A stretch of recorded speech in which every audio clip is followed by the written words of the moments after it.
Absolutely, a great kid, a local kid. I'm so happy for her that she's been able to get the results because I know how much work and effort she puts into it. So it's nice to see the benefits and the rewards and seeing her play well because I know how hard she works at it.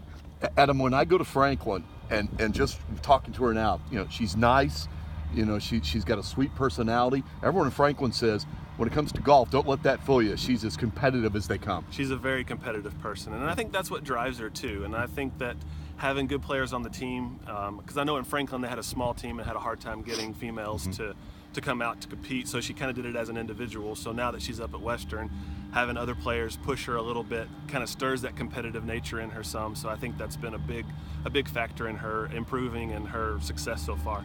When she signed to come to Western, did you think you knew you were getting a good player, but did you realize how good of a player you were getting? Yeah, I knew I had stole Mary from a lot of schools because, like I said, before I was coach at Western, I was teaching down at Kenny Perry's course. So from a young age, I've seen how hard she works and how much time she puts into it. So I knew that it was just a matter of her getting some experience before the skills would really show. How good is it to have someone who's a local product like doing what she's done? How can that help your recruiting in the state of Kentucky going forward? It can only help. I mean, it just gets the support of the community. I mean, she's just a great kid, good student in the classroom, helps with fundraising, helps with volunteer hours, great teammate, always puts in extra time. It's like we talked about. It's just a dream for a coach to have a player like that. It's kind of a rare thing. I'm lucky to have it as early in my coaching career as I have, but I'm just really happy she's a sophomore and I have a couple more years with her. What's been the biggest improvement that you've seen in her game?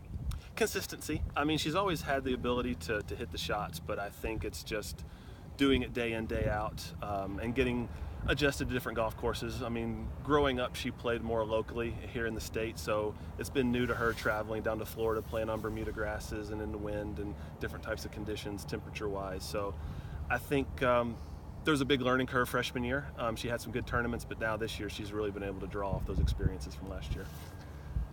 Adam, you heard Mary talk about her teammates, and again, I think she's more excited to talk about her teammates. Sounds like you got a great group this year. I'm so lucky I have a great group. They really get along well. They push each other. They're happy for each other. They hang out with each other off the golf course, going to movies, going to dinner. I mean, no matter what it is, they really have a good camaraderie together, and I think that's kind of shown on the golf course when they compete.